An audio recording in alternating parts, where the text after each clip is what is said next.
பரபரப்பான வாழ்க்கைக்கு மத்தியில், இந்த நவீன யுகம் இயந்திர வாழ்க்கைக்கு மத்தியில் பலரும் அமைதியை தேடிக்கிட்டு இருக்காங்க. பொருளீட்டல், பரபரப்பு இதற்கெல்லாம் மத்தியில் மன அமைதியை எங்கே தேட போகிறோம்? அதை ஆன்மீக ரீதியாக எப்படி கையாள போகிறோம்? அதை பற்றி நாம் தெரிஞ்சுக்க போகிறோம். மக்களோசையிலிருந்து நான் ராமேஸ்வரி ராஜா, பிரம்மகுமாரிஸ் அறவாரியத்திலிருந்து உங்களோட பேச நான் தயாராக இருக்கேன். என்னோட யார் பேச போகிறான்னு இன்னும் கொஞ்சம் நேரத்தில் பார்க்க போகிறீங்க. உங்களுக்கான தேடல், உங்களுக்காக விடை இன்று கிடைக்கும்னு நான் நம்புகிறேன். நீங்களும் எதிர்பாருங்க.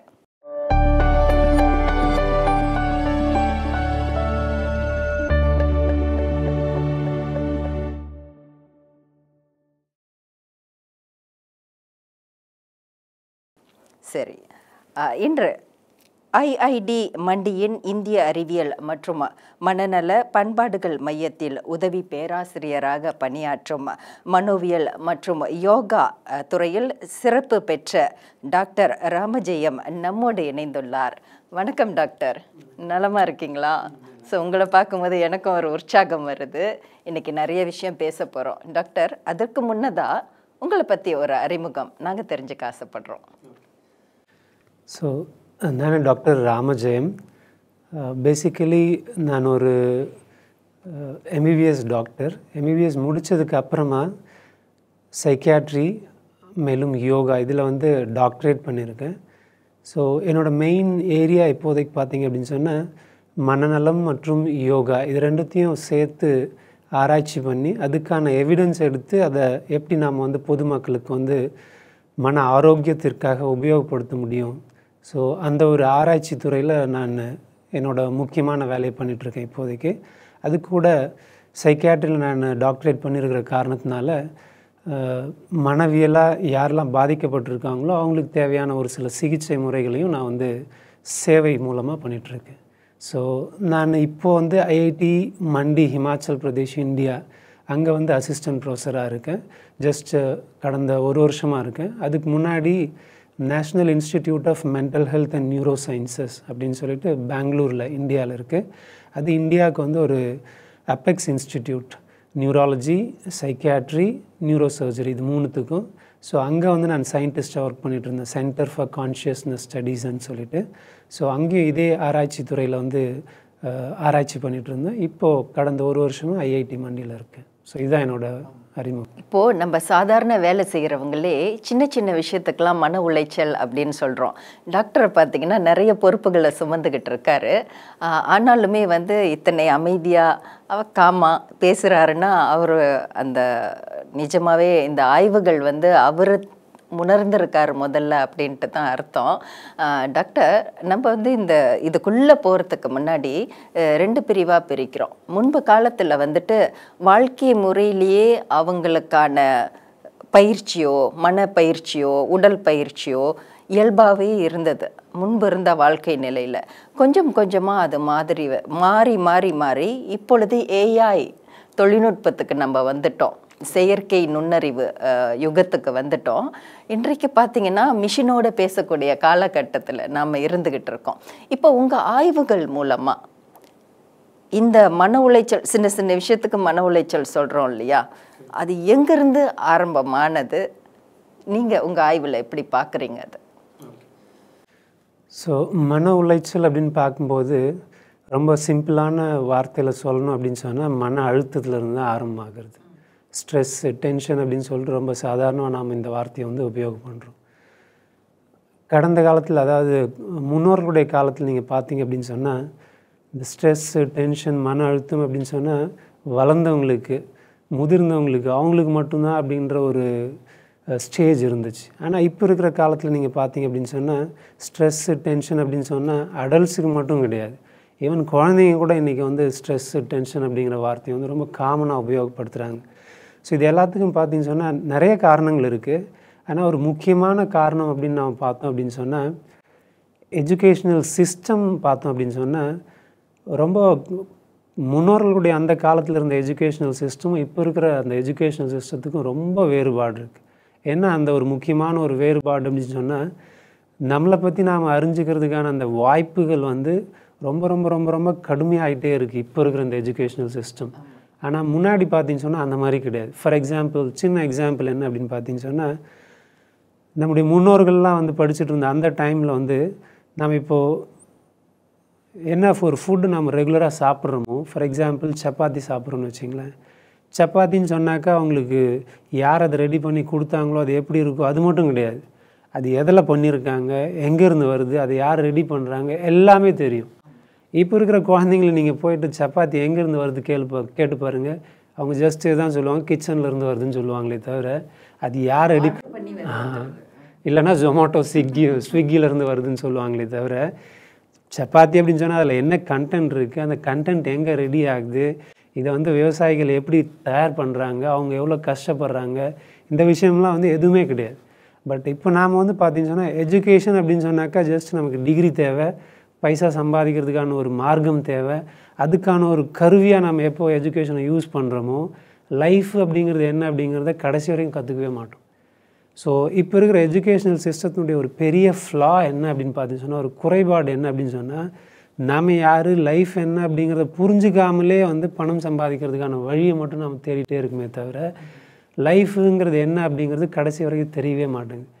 இதுதான் பார்த்தீங்கன்னு சொன்னால் பேசிக்கான ஒரு முக்கியமான ஒரு காரணம். ஸோ இதனுடைய ஆதாரத்தில் நம்ம யோசனை பண்ணோம் அப்படின்னு சொன்னால், எதை பார்த்தாலும் எந்த ஃபீல்டில் போனாலும் உங்களுக்கு வந்து மன அழுத்தம் எங்கேருந்து வருது அப்படிங்கிறது ரொம்ப சாதாரணமாக புரிய வரும்.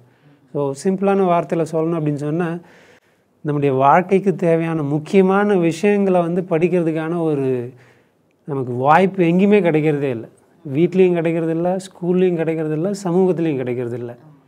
ஸோ அதனால் சொந்தமாக தானும் வந்து முயற்சியும் பண்ணுறது கிடையாது. இதுதான் பார்த்தீங்கன்னு சொன்னால் இன்றைக்கி இருக்கிற மன அழுத்தத்துக்கான முக்கியமான காரணம். அங்கேருந்து தான் வந்து எல்லா விதமான மனவியாதிகள் எல்லாம் ஸ்டார்ட் ஆகுறது. டாக்டர், சிறுவர்கள் பற்றி பேசியிருந்தீங்க. முன்பு வந்து அந்தந்த வயது பருவத்துக்கு அந்தந்த வாழ்க்கையை வாழ்கிறதுக்கான வாய்ப்புகளும் சாத்தியங்களும் இருந்தது இல்லையா?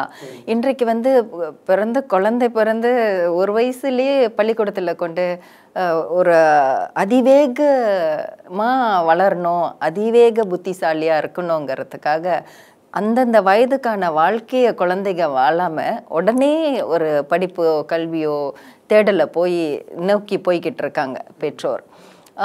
அப்போது நீங்கள் சொல்கிற இந்த மன அமைதி கெடுதலோ மன உளைச்சலோ வந்து சிறு பிள்ளையிலே ஆரம்பிச்சிருது அப்படின்னு சொல்கிறீங்க.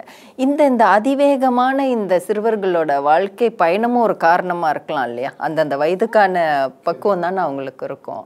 அதை பற்றி கொஞ்சம் சொல்லுங்கள். கண்டிப்பாக நீங்கள் கேட்குறது வந்து ரொம்ப ஒரு முக்கியமான ஒரு ஃபவுண்டேஷன் கேள்வி. ஆக்சுவலாக எக்ஸாக்டாக அதை தான் நானும் வந்து முன்னாடி அந்த கேள்வியில் சொல்லிகிட்டு இருந்தேன். குழந்தைங்களுக்கு வந்து என்னென்னா எந்தெந்த விஷயம் எங்கெங்கேருந்து வருது அப்படிங்கிறதே அவங்களுக்கு வந்து இப்போ புரியவே மாட்டேங்குது. அதுக்கு ஒரு முக்கியமான காரணம் என்னென்னா நீங்கள் சொன்னது, இப்போது அந்தந்த வயசுக்கு தேவையான ஒரு சில தேடுதல், ஒரு சில அறிவு வந்து அவங்களுக்கு அந்த டைமில் எடுத்தாங்க அப்படின்னு சொன்னால் எப்பவுமே அது நல்லது. ஃபார் எக்ஸாம்பிள், இப்போது விதவிதமான வேறு சீசனில் பார்த்தீங்கன்னு சொன்னால் வேறு ஃப்ரூட்ஸ் வருது. இப்போ எந்தெந்த ஃப்ரூட்ஸ் எந்தெந்த சீசனில் வருதோ அந்த டைமில் வர ஃப்ரூட்ஸ் வந்து நேச்சுரலான ஃப்ரூட்ஸாக இருக்கும், இயற்கையான ஒரு ஃப்ரூட்ஸாக இருக்கும். ஃபார் எக்ஸாம்பிள் மேங்கோ அப்படின்னு சொன்னால் சம்மர் டைமில் வரும். அதே அந்த மேங்கோ வின்டர் டைமில் வருது அப்படின்னு சொன்னால் அது வின்டர் டைமில் வர வைக்கிறது நீங்கள் வேறு ஏதாவது பண்ணியிருப்பீங்க ஆர்டிஃபிஷியலாக. இன்றைக்கி நடந்துகிட்ருக்கிற ஒரு முக்கியமான ஒரு பிரச்சனையும் இது ஒன்று.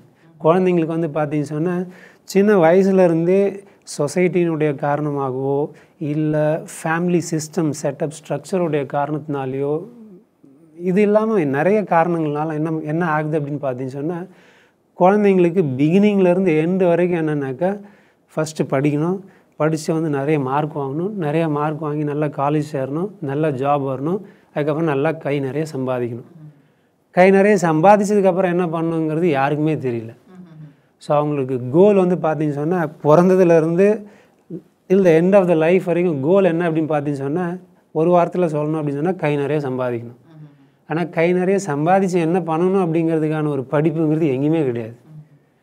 ஸோ இதனால் குழந்தைங்க வந்து என்னென்னா சின்ன வயசுலேருந்து இந்த ஒரு கோல் பின்னாடியே ஓடிட்டே இருக்காங்க. ஆனால் எப்போ நிற்பாங்கிறது பேரண்ட்ஸுக்கும் தெரியல, குழந்தைங்களுக்கும் தெரியறது இல்லை. முன்னாடி டாக்டர் ஒரு ப்ராக்டிக்கல் லைஃப் இருந்தது. அவங்க ஒரு விஷயத்தை வந்து அவங்களே செய்து அதை நடைமுறைப்படுத்தி அதை கொண்டு வராங்க. இப்போ வந்துட்டு வந்து எல்லாமே விரல் நுனியில் வந்து கையில் இப்படி வந்து கிடச்சிருது இல்லையா? ஸோ அது அந்த மாதிரி. இன்னொன்று வந்துட்டு உறவுகளோட நெருக்கம் இருந்தது. இப்போ வந்து மழையில் நனையும் போது என்ன நன்மை இருக்குது? அந்த காலத்தில் மண்ணில் போய் விளையாடுவாங்க, மழையில் நனைவாங்க, இந்த கொல்லை வாய்க்கா வரப்பு அப்படின்னுட்டு பிள்ளைகள் விளையாடுவாங்க. இன்றைக்கு வந்து கைபேசியிலேயே விளையாடுற ஒரு சிஸ்டம் வந்துருச்சு. கைபேசி இல்லைன்னா சாப்பிடவே மாட்டாங்க. ஆக இந்த பழக்க வழக்கம் வந்து யார் திருத்த போகிறாங்க? இதெல்லாமே தான் நம்ம பேச போகிற அந்த மன அழுத்தத்துக்கு தான் வந்து நிற்குது. அண்மையில் பார்க்கும் பொழுது நம்ம வந்து மக்களோசை செய்தி படைப்பாளர்னால நிறைய செய்தி வாசிக்கிறோம். அதை பற்றி ஒரு மாணவர் வந்து அவர் கையில் கைபேசி இல்லை, ஆனால் இப்படி இப்படி இப்படி இப்படி இப்படி அவர் வந்து அதுக்கு அடிமையாகிட்டார். ஆக இது எங்கேருந்து பார்த்தீங்கன்னா பெற்றோர் கொடுத்துருப்பாங்க, அதை கொடுக்கலன்னா பிள்ளை சாப்பிட மாட்டாங்க அப்படின்ட்டு அந்த வளர்ப்பு முறையே மாறிடுச்சு இல்லையா டாக்டர்? ஸோ அதை பற்றி கொஞ்சம் சொல்லுங்கள். ஸோ நம்ம பிகினிங்கில் ஆரம்பத்துலேருந்து சொல்லிகிட்டு இருக்கிற மாதிரி நிறைய காரணங்கள் இருக்குது. அதில் வந்து பார்த்திங்கன்னு சொன்னால் முக்கியமான ஒரு காரணம் அப்படின்ட்டு சொல்லணும் அப்படின்னா குழந்தைங்களுடைய வளர்ப்பு முறை. ஸோ இதில் முக்கியமான ஒரு விஷயம் நம்ம புரிஞ்சிக்க வேண்டியது என்ன அப்படின்னு சொன்னால், பெற்றோர்களை நாம் வந்து ஒரு ஃபால்ட் கண்டுபிடிக்கிறோம் பெற்றோர்கள்கிட்ட அப்படிங்கிற ஒரு பர்ஸ்பெக்டிவில் இதை வந்து நம்ம பார்க்கக்கூடாது. ஏன்னா நீங்கள் ரொம்ப டீப்பாக போனீங்க அப்படின்னு சொன்னால் அதுக்கான காரணம் வந்து நிறைய விதவிதமான காரணங்கள். பட் எங்கேயாவது நம்ம ஸ்டார்ட் பண்ணணும். ஸோ அதுக்கான ஒரு முக்கியமான ஆரம்பம் பார்த்திங்க அப்படின்னு சொன்னால் வளர்ப்பு முறை. ஸோ ஃபார் எக்ஸாம்பிள் இப்போது பேரண்ட்ஸ் நீங்கள் எடுத்துட்டிங்க அப்படின்னு சொன்னால், பேரண்ட்ஸ் வந்து பார்த்திங்கன்னு சொன்னால் ரொம்ப காமனாக இன்றைக்கி வந்து குழந்தைங்கள வந்து கண்ட்ரோல் பண்ணணும் அப்படின்னு சொன்னால் அதுக்கான ஒரு முக்கியமான ஒரு கருவி என்னென்னா ஃபோன் அவங்க கையில் கொடுத்துட்டாக்கா போதும். பேபி சிட்டர் யார் பெஸ்ட் பேபி சிட்டர்னு சொன்னால் ஃபோன். ஸோ இந்த ஒரு எண்ணம், இந்த ஒரு பழக்கம் வந்து பேரண்ட்ஸுக்கு ஏன் வருது, எங்கேருந்து வந்துச்சு, அதை நீங்கள் பார்த்தீங்க அப்படின்னு சொன்னால் ஆட்டோமேட்டிக்கலி ஃபேமிலி சிஸ்டம் அதனுடைய ஸ்ட்ரக்சர் ஒரு முக்கியமான காரணமாக தெரியும். இதுக்கு முன்னாடி நீங்கள் பார்த்தீங்கன்னு சொன்னால் பழைய காலத்தில் நீங்கள் பார்த்தீங்க அப்படின்னு சொன்னால் அப்பா அம்மா இருப்பாங்க, தாத்தா பாட்டி இருப்பாங்க. ஸோ தாத்தா பாட்டியினுடைய அந்த அறிவு, அவங்களுக்கு எனர்ஜி இல்லை அப்படின்னு சொன்னாலும் அந்த அறிவும் அந்த குடும்பத்துக்கு தேவையான ஒரு பாலனை கொடுக்கறதுக்கான டைம் வந்து அவங்கக்கிட்ட இருந்துச்சு. தகவல் தெரிந்த சமுதாயமாக இருந்தாங்க, வேற எடுத்து கொடுக்கறதுக்கு நிறைய விஷயங்கள் இருந்திருக்கும் அவங்களுக்கு. ஸோ அந்த காரணத்தினால பார்த்தீங்கன்னு சொன்னால் நேச்சுரலாகவே குழந்தைங்களுக்கு வந்து அந்த வளர்ந்த முதிர்ந்தவங்களுடைய பாலனை கிடச்சிது. ஆனால் இன்றைக்கி வந்து பார்த்தீங்கன்னு சொன்னால் ஃபஸ்ட்டு என்னென்னாக்கா கல்யாணம் ஆன முடிஞ்ச உடனே பார்த்தீங்கன்னு சொன்னால் நமக்கு செப்பரேட்டான ஃபேமிலி தேவை. ஆட்டோமேட்டிக்கலாக பார்த்தீங்கன்னு சொன்னால் அந்த வயசானவங்களுடைய அந்த ஒரு கனெக்ஷனே கிடையாது, அந்த முதிர்ந்த ஒரு பாலனைங்கிறதே கிடையாது. ப்ளஸ் அடிஷ்னலாக என்னென்னாக்கா அப்பாவும் வேலைக்கு போகிறாங்க, அம்மாவும் வேலைக்கு போகிறாங்க. ஸோ காலையிலேருந்து அவங்களுக்கும் டென்ஷன். அதுக்கு முன்னாடி குழந்தைங்கள ஸ்கூலுக்கு அனுப்பணும். ஸோ இந்த டென்ஷன் எல்லாத்தையும் ஈஸியாக நம்ம கம்மி பண்ணணும் அப்படின்னு சொன்னால் அதுக்கு ஒரு சிம்பிளான ஷார்ட்கட் என்ன அப்படின்னு பார்த்தீங்கன்னு சொன்னால் இந்த மாதிரியான மெஷின்ஸுக்கிட்ட குழந்தைங்கள வந்து விளையாட வைக்கிறது, ஃபோனை கொடுத்துட்டு பேபி சிட்டர் மாதிரி யூஸ் பண்ணுறது. ஸோ இங்கேருந்து தான் பார்த்தீங்கன்னு சொன்னால் இது எல்லாமே ஸ்டார்ட் ஆகுது. ஸோ இந்த வகையில் நீங்கள் பார்க்கும்போது ஃபேமிலி ஸ்ட்ரக்சர் ப்ளஸ் பேரண்ட்ஸுடைய இன்டென்ஷன் என்ன லைஃப்காக, ஸோ இது வந்து ஒரு முக்கியமான ஒரு காரணம். அதனால் பார்த்தீங்க அப்படின்னு சொன்னால் ஆட்டோமேட்டிக்காக வந்து குழந்தைங்களுக்கு தேவையில்லாத விஷயங்கள் எல்லாமே வந்து இன்டெரக்டாக வந்து திணிக்கப்படுது. அவங்களுக்கு என்னன்னு தெரியாத அந்த ஒரு வயசுலேயே பார்த்தீங்கன்னா இதெல்லாம் உள்ளே போயிடுது. அதுக்கப்புறம் அவங்களுக்கு யோசனை பண்ணுறதுக்கான ஒரு டாக்டர், இப்போ நம்ம வந்து சிறுவர் பருவத்தை பற்றி பேசணும், மழலை பருவத்தை பற்றி பேசணும். அதை கொஞ்சம் கடந்து வரும் பொழுது பருவ வயதுக்கு வருவாங்க. முன்பெல்லாம் வந்து பெண்கள் 16 வயதுக்கு மேலே பூ பெய்துவாங்க இல்லையா? இன்றைய காலகட்டம் உணவு மாற்றம் இதெல்லாம் வச்சு பார்க்கும் பொழுது நிறைய மாறி இருக்கு. 10-11 வயதுக்கெல்லாம் பருவம் எய்துறாங்க இல்லையா? எப்படி பார்த்தாலும் அவங்களுக்கு அந்த ஹார்மோன் சேஞ்சஸ் நடந்துரும் இல்லையா? அந்த காலகட்டத்தில் இந்த பருவ வயது வரும் பொழுது யாராவது தன்னை அரவணைக்கணும்னு நினைப்பாங்க, யாராவது அந்த அன்பு கொடுக்கணும்னு நினைப்பாங்க.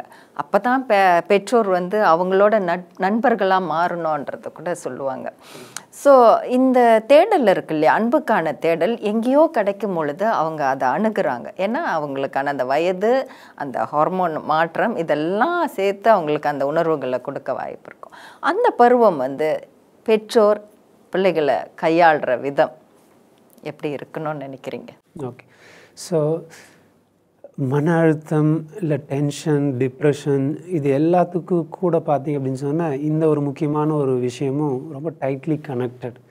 எப்படி கனெக்டட் அப்படின்னு பார்த்தீங்க அப்படின்னு சொன்னால் இந்த சென்ஸ் ஆஃப் பிலாங்கிங்னஸ், அதாவது எனக்கும் வந்து இந்த ஒரு அன்புங்கிறது வேணும் அப்படிங்கிறது ஒரு நேச்சுரல் ஃபீலிங் மனுஷங்களுக்கு. அது முக்கியமாக எங்கேருந்து ஸ்டார்ட் ஆகுது அப்படின்னு பார்த்தீங்க அப்படின்னு சொன்னால் நான் பிறந்த அந்த நெக்ஸ்ட்டு செகண்ட்லேருந்தே ஸ்டார்ட் ஆகுது. ஃபார் எக்ஸாம்பிள் சின்ன குழந்தைங்கள நீங்கள் எடுத்துக்கிட்டீங்க அப்படின்னு சொன்னால் அந்த குழந்தைக்கு வந்து திடீர்னு பசிக்குது அப்படின்னு சொன்னால் ஆட்டோமேட்டிக்காக அதுக்கு தெரிஞ்ச ஒரே ஒரு சப்தம் என்னென்னா அழுகுறது தான் அந்த டைமில். ஸோ அந்த அழுகையினுடைய அந்த குரல் கேட்ட உடனே அம்மா இமீடியட்டாக அவங்களுக்கு என்ன நீடோ அதை கொடுத்தாங்க அப்படின்னு சொன்னால் அதுதான் பார்த்தீங்கன்னு சொன்னால் அந்த குழந்தைக்கு தேவையான அன்பு. அதே அந்த குழந்தை இன்னும் கொஞ்சம் வளர்ந்துச்சு அப்படின்னு பார்த்தீங்க அப்படின்னு சொன்னால் ஃப்ரெண்ட்ஸு தேவைப்படுது. ஃப்ரெண்ட்ஸு கூட வந்து அவங்க எப்போ தேவையோ அந்த டைமில் போயிட்டு நல்லா மனசார விளையாடுறது, அதுதான் பார்த்தீங்கன்னு சொன்னால் சென்ஸ் ஆஃப் பிலாங்கிங்னஸ். இப்படி வளர்ந்து வந்துகிட்டே இருக்கும்போது எப்போ அவங்க வந்து அந்த அடலசன்ட் டைம் ரீச் ஆகுறாங்களோ, டீனேஜ் டைம் ரீச் ஆகுறாங்களோ அந்த டைமில் பார்த்தீங்கன்னு சொன்னால் உடல்லையும் வந்து நிறைய ஹார்மோனல் சேஞ்சஸ் ஏற்படும். அந்த டைம் அவங்க ரீச் ஆகிறதுக்கு முன்னாடியே இந்த ஃபேமிலி ஸ்ட்ரக்சரை பற்றி நாம் முன்னாடி டிஸ்கஸ் பண்ணோம் பார்த்தீங்களா, அது வந்து ஒரு ஜாயிண்ட் ஃபேமிலியாக அப்பா, அம்மா, தாத்தா, பாட்டி, அண்ணன், தம்பி எல்லோரும் ஒன்றா இருந்தாங்க அப்படின்னு சொன்னால் அவங்களுக்கு அந்த சென்ஸ் ஆஃப் பிலாங்கிங்னஸ், அந்த அன்புங்கிறது, அரவணைப்புங்கிறது ரொம்ப நேச்சுரலாகவே கிடைக்கும். இது பழைய காலத்தில் இருந்துச்சு. ஆனால் இப்போ என்ன ஆகியிருக்கு அப்படின்னு பார்த்தீங்கன்னு சொன்னால் நம்ம டிஸ்கஸ் பண்ண மாதிரி குழந்தைங்க ஆரம்பத்துலேருந்தே பார்த்தீங்கன்னு சொன்னால் ஃபோன் முன்னாடி தான் வளர்கிறாங்க. அந்த ஹியூமன் டச்சுங்கிறதுக்கான ஒரு ஸ்பேஸே கிடையாது. ஸோ திடீர்னு அவங்க பார்த்தீங்கன்னு சொன்னால் இந்த ஹார்மோனல் சேஞ்சஸ் எல்லாம் ஃபேஸ் பண்ணுற அந்த டைமுக்கு வரும்போது அவங்களுக்கு குயிக்காக தேவைப்படும் அந்த அன்புங்கிறது, அரவணைப்புங்கிறது. ஸோ அது வந்து அவ்வளோ குயிக்காக வந்து பார்த்தீங்கன்னு சொன்னால் ஒரு அன்பான மனுஷங்க மூலமாக கிடைக்கிறதுக்கு ரொம்ப ரொம்ப சான்ஸ் கம்மி. ஏன் அப்படின்னு சொன்னால் அந்த ஃபேமிலி ஸ்ட்ரக்சரே கிடையாது. ஸோ அந்த கிக்கை அவங்க வந்து இம்மீடியட்டாக அனுபவம் பண்ணுறதுக்காக இன்றைக்கி இருக்கிற நேச்சுரலான ஒரு அவுட்லெட் அப்படின்னு பார்த்தீங்கன்னு சொன்னால் சோஷியல் மீடியா. எத்தனையோ வெப்சைட்ஸ் இருக்குது, நீங்கள் இங்கே உட்காந்து நீங்கள் டைப் பண்ணிங்கன்னா வேறு யாரோ அவங்க கூட கனெக்ட் பண்ணுவாங்க, யாருன்னு கூட தெரியாது.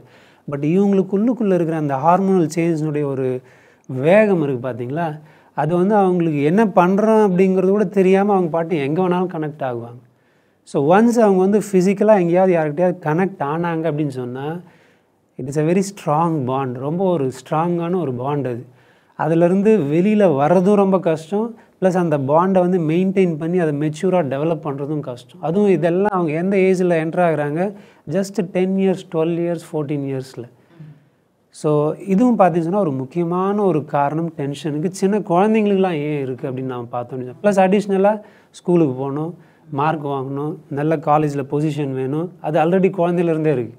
ப்ளஸ் அடிஷ்னலாக இந்த ஹார்மோனல் சேஞ்சஸ்னால அவங்களுக்கு ஏற்படுற அந்த கனெக்ஷன் சோஷியல் மீடியா மூலமாக this is another important cause for stress.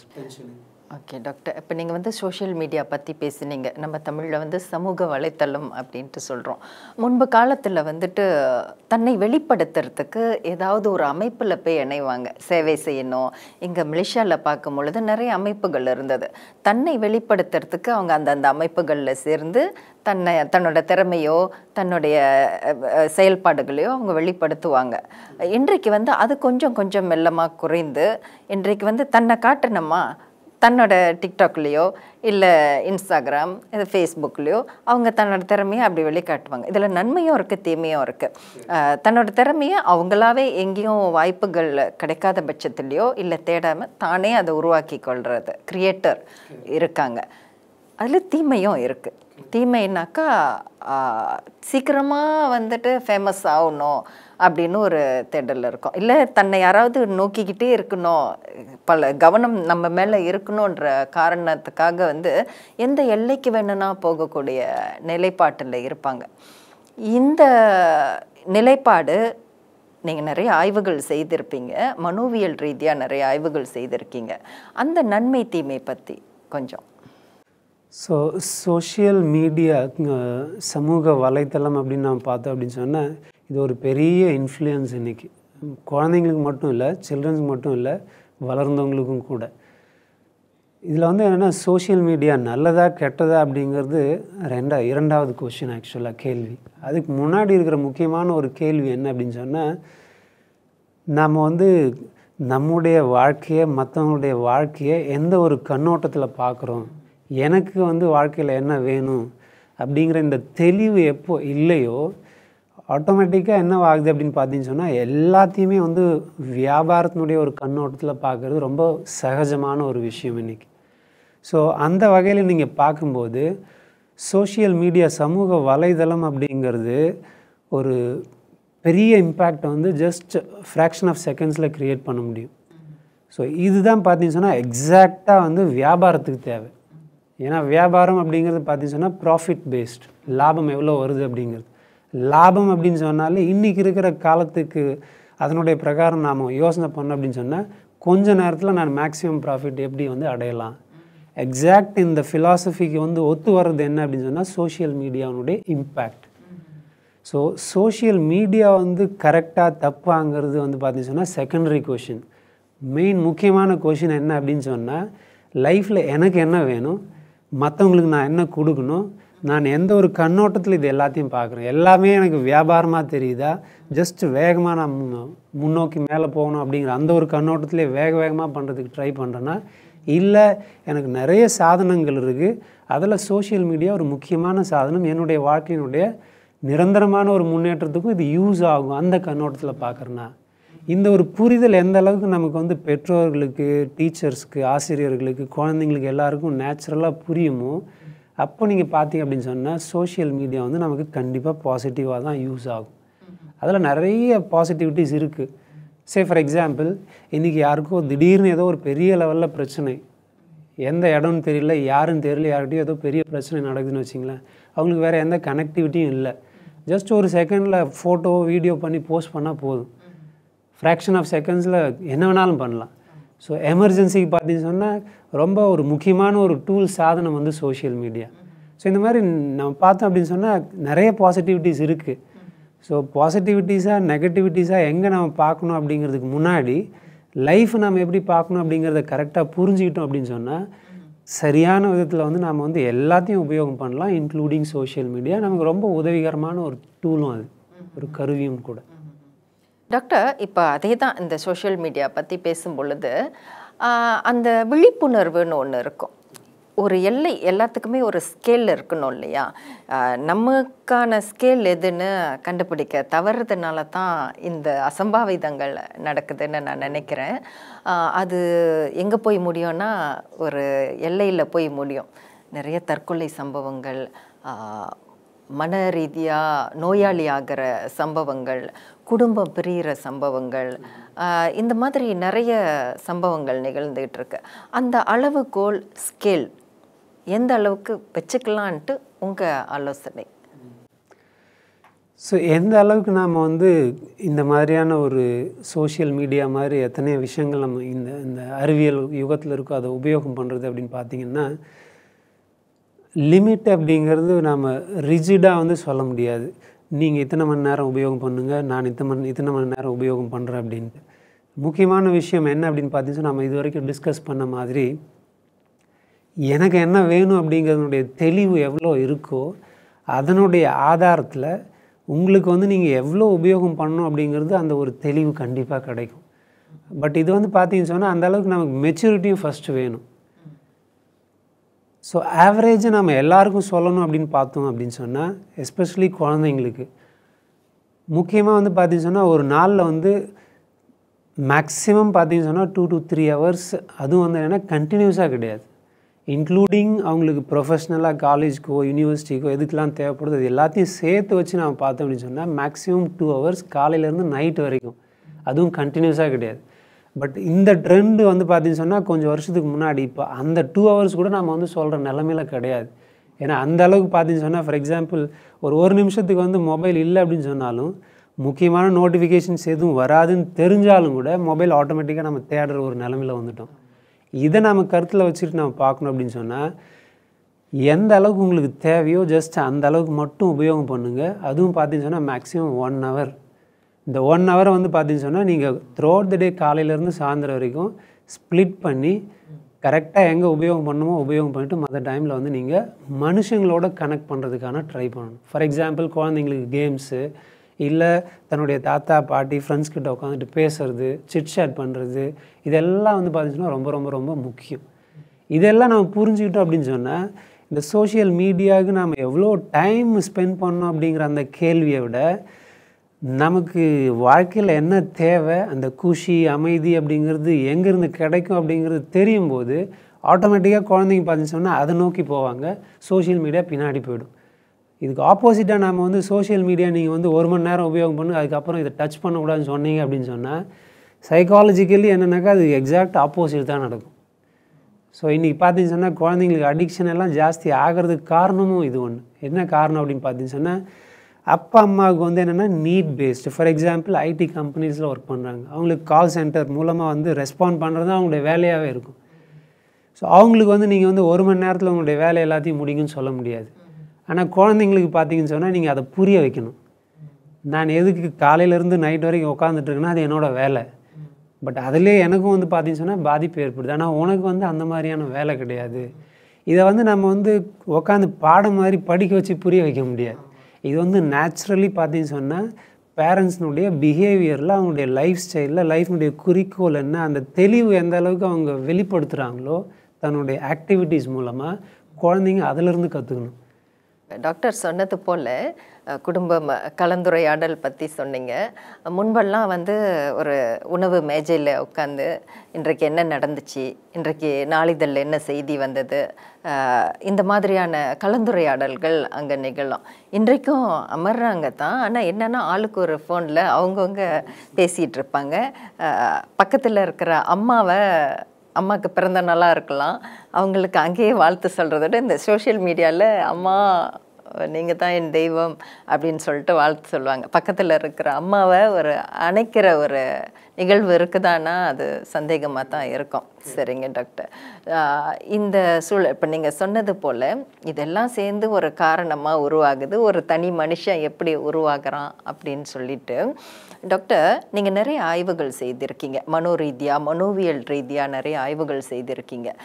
இப்போ நம்ம பேசின இந்த சில விஷயங்கள் சோஷியல் மீடியா இதெல்லாம் வச்சு பார்க்கும்போது உங்கள் அனுபவத்தில் உங்கள் ஆய்வுக்கு உட்படுத்தப்பட்ட சில சம்பவங்கள் நீங்கள் பகிர்ந்துக்கலாம். ஓகே. ஸோ சோஷியல் மீடியா இது சம்மந்தப்பட்ட ஆய்வுகள் அப்படின்னு பார்க்கும்போது, ஃபார் எக்ஸாம்பிள் குழந்தைங்களுக்கு வந்து ஒரு எக்ஸ்பெரிமெண்ட் பண்ணாங்க நாங்கள் இருந்த இன்ஸ்டிடியூட்டில். ஸ்கூல் ஸ்டூடெண்ட்ஸுக்கு ஜஸ்ட்டு ஃபோனை வந்து கொடுத்துட்டு குழந்தைங்க அதை யூஸ் பண்ணிகிட்டு இருக்கும்போது அவங்களுடைய பிளட் சர்க்குலேஷன் பிரெயினில் எப்படி இருக்குது, ஃபோன் இல்லாத டைமில் வந்து எப்படி இருக்குது.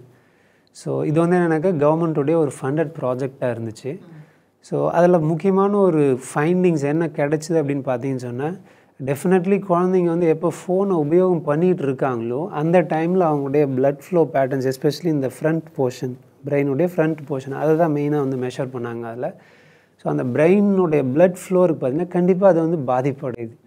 ஸோ பாதிப்பு எந்த வகையில் அடையுது அப்படின்னு பார்த்தீங்கன்னா, குழந்தைங்களுடைய பிஹேவியர் வந்து இரிட்டேட்டிவாக ஆகிற மாதிரி அந்த மாதிரியான ஒரு பாதிப்பு வந்து ஏற்படுறது வந்து அந்த ஆய்வு மூலமாக வந்து பார்த்துருக்காங்க. ஸோ இது வந்து ஒரு சின்ன எக்ஸாம்பிள். இது இல்லாமல் பார்த்தீங்க அப்படின்னு சொன்னால், ஃபார் எக்ஸாம்பிள் நான் national institute of mental health and neurosciences அந்த இன்ஸ்டிடியூட்டில் வேலை பண்ணேன் அப்படின்னு சொன்னேன் இல்லைங்களா. அந்த இன்ஸ்டிடியூட்டில் இன்னும் நிறைய இன்ஸ்டிடியூட்லலாம் இன்றைக்கி வந்திருக்கு. பார்த்தீங்கன்னு சொன்னால் safe and healthy use of technology அப்படின்னு சொல்லிட்டு அதுக்காக வந்து ஸ்பெஷலாக வந்து ஒரு கிளினிக். இதுக்கான நீடு வந்து பழைய காலத்தில் எதுவுமே இல்லவே இல்லை.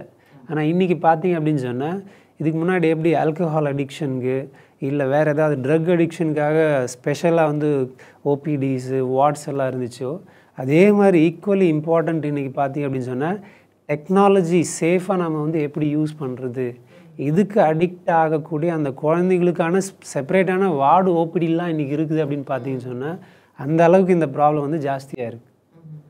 ஸோ இதுதான் பார்த்தீங்கன்னு சொன்னால் அதனுடைய இம்பேக்ட்டு. இந்த இம்பேக்ட் வந்து பார்த்தீங்கன்னு சொன்னால் எப்படி ஒர்க் அவுட் ஆகுது அப்படின்னு பார்த்தீங்கன்னு சொன்னால், எந்த அளவுக்கு அவங்களுடைய பிரெயின் வந்து ரொம்ப ஃபாஸ்ட்டாக இருக்குதோ அந்த அளவுக்கு பார்த்தீங்க அப்படின்னு சொன்னால் இந்த டெக்னாலஜிஸ் வந்து பிரெயின் வந்து அதே அந்த ஸ்பீடில் வந்து வச்சுக்கிறதுக்கு ஒரு ஷார்ட்கட் டூல் இது.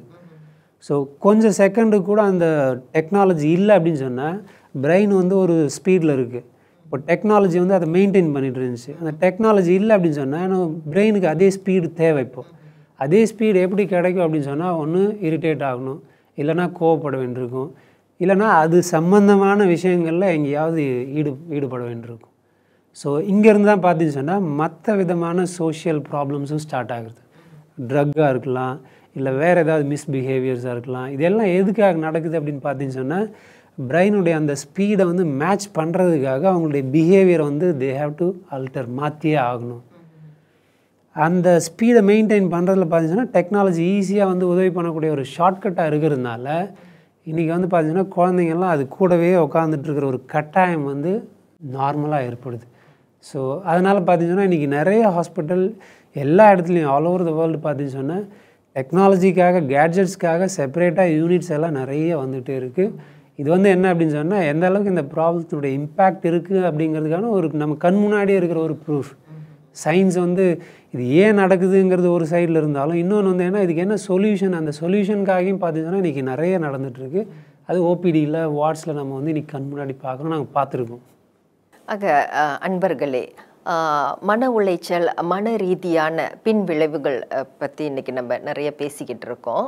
இதுக்கெல்லாம் ஆன்மீக ரீதியாக தீர்வு காண முடியுமா அப்படின்னா முடியும். அந்த ஆய்வில் தான் நம்ம டாக்டரும் ஈடுபட்டுருக்காரு. டாக்டர், நீங்கள் பல நாடுகளுக்கு சென்றிருப்பீங்க, பலரை சந்திச்சிருப்பீங்க, யோகா பயிற்சிகள், இந்த மனோவியல் ரீதியான பயிற்சிகள் நிறைய கொடுத்துருப்பீங்க. இதை ஏற்றுக்கொள்ளக்கூடிய மனப்பக்குவம் இப்போ இருக்கிற காலகட்டத்தில் இப்போ இருக்கக்கூடிய ஆட்களுக்கு எந்த அளவுக்கு அந்த மனப்பக்குவம் இருக்குன்னு நம்புகிறீங்க? ஓகே. ஸோ யோகா சம்மந்தப்பட்ட மற்ற என்ன பயிற்சிகள் எல்லாம் இருக்குதோ எல்லாத்துக்குமே பார்த்தீங்கன்னு சொன்னால் இன்றைக்கி வந்து நீடு வந்து ரொம்ப ஜாஸ்தி இருக்குது. இன்றைக்கி இருக்கிற குழந்தைங்களுக்கு வந்து பார்த்திங்கன்னா இதனுடைய அக்செப்டன்ஸ் இருக்குதா இல்லையா அப்படிங்கிற கொஷின் கண்டிப்பாக இருக்குது. ஏன்னா அவங்களுடைய திங்கிங் பேட்டர்ன் வேறு. இந்த யோகா சம்மந்தப்பட்ட பயிற்சிகள்லாம் என்ன இருக்கோ அது சம்மந்தப்பட்ட பிஹேவியர், திங்கிங் பேட்டர்ன் கொஞ்சம் டிஃப்ரெண்ட், இல்லைன்னு சொல்ல வரல. பட் இன்றைக்கி குழந்தைங்க எல்லாம் இதை வந்து அக்செப்ட் பண்ணிக்கிறாங்களா இல்லையா அப்படின்னு பார்த்தீங்கன்னு சொன்னால் டெஃபினட்டாக அவங்க வந்து கட்டாயத்தினுடைய காரணத்தினால அக்செப்ட் பண்ணிக்கக்கூடிய ஒரு சுச்சுவேஷனில் இருக்காங்க. ஏன் அப்படின்னு சொன்னால், ஃபார் எக்ஸாம்பிள் இப்போ நான் ரொம்ப பேசிகிட்டே இருக்குன்னு வச்சிங்களேன், தண்ணி குடிக்கணும் போல் இருக்குது, தாகமாக இருக்குன்னு வச்சிங்களேன், ஆட்டோமேட்டிக்காக நான் தண்ணிக்கிட்ட தான் போவேன். நீங்கள் தண்ணி மாதிரியே இருக்கக்கூடிய பெட்ரோல் பக்கத்தில் வச்சாலும் அங்கே போகாது. ஏன் அப்படின்னு பார்த்தீங்க அப்படின்னு சொன்னால் உடம்பு வந்து தண்ணியால் ஆகியிருக்கு அப்படின்னு சொன்னால் பை இன்ஸ்டிங்க்ட் நமக்கு வந்து தெரியும் இதுதான் தண்ணிங்கிறது. அதே மாதிரி பார்த்தீங்கன்னு சொன்னால் இன்றைக்கி குழந்தைங்களுக்கும் விதவிதமான டென்ஷன், மன அழுத்தம்லாம் இருக்கிற காரணத்தினால நீங்கள் வந்து யோகா சம்மந்தப்பட்ட பயிற்சிகளெல்லாம் நீங்கள் சொன்னாக்கா அவங்க ஐயோ இவங்க எல்லாம் நமக்கு ஏதோ ஆன்மீகமாக சொல்லி கொடுக்குறாங்க, இது வயசானவங்களுக்கு அப்படின்னு அவங்களுக்கு யோசனை வந்தாலும் அவங்களுக்கு இருக்கக்கூடிய அந்த டென்ஷன் எப்படி தாகத்துக்கு தண்ணி கிட்ட நம்ம ஆட்டோமேட்டிக்காக போவோமோ அதே மாதிரி மன அழுத்தம் அப்படின்னு சொன்னால் அதுக்கு ஆப்போசிட் வந்து அமைதி தான்.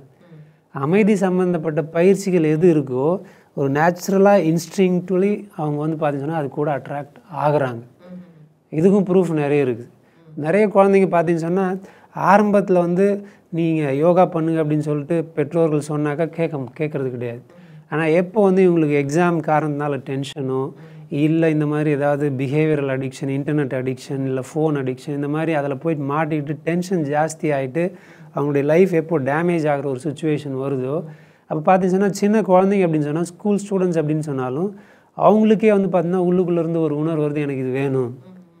ஏன் அப்படின்னு சொன்னால் அதை கொஞ்சம் அவங்க பயிற்சி பண்ணாலும் அவங்களுக்கு உள்ளுக்குள்ளே சேஞ்சை வந்து அவங்க ஃபீல் பண்ணுற காரணத்தினால ஆட்டோமேட்டிக்காக அவங்களே அக்செப்ட் பண்ணக்கூடிய ஒரு நிலைமையில் இப்போ இருக்காங்க.